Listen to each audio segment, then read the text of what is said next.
شوہر اپنی بیوی کو ڈلیوری کے لیے ہسپتال لے کر گیا۔ بیوی کو آپریشن تھیٹر لے جایا گیا۔ تھوڑی دیر بعد ڈاکٹر آپریشن تھیٹر سے باہر آیا اور شوہر کو بتایا، یہ ایک بہت مشکل کیس ہے جس میں آپ کی بیوی کو بہت تکلیف سے گزرنا پڑے گا۔ ہمارے پاس ایک ایسی مشین ہے جس سے عورت کو ہونے والی تکلیف بچے کے باپ کو ٹرانسفر کی جا سکتی ہے۔ کیا آپ اپنی بیوی کی تکلیف کو کم کرنا چاہیں گے؟ شوہر بولا، میں اپنی بیوی سے بے انتہا پیار کرتا ہوں اور میں اپنی بیوی کو کوئی تکلیف نہیں ہونے دوں گا۔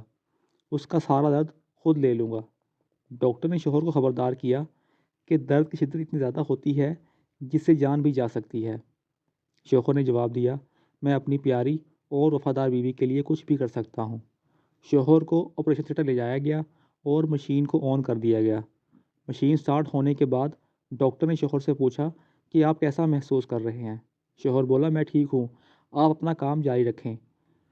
ڈاکٹر مشین کی سپیڈ بڑھاتا رہا لیکن شوہر آرام سے لیٹا رہا۔ ڈاکٹر نے حیرت سے کہا، آپ بہت بہادر ہیں، آپ نے اتنا درد اتنی آسانی سے برداشت کر لیا، مبارک ہو، آپ کے گھر بیٹا پیدا ہوا ہے۔ وہ دونوں میاں بیوی شام کو اپنا بچہ لے کر گھر پہنچے تو دیکھا گھر کے دروازے پر چوکیدار مرا پڑا ہے۔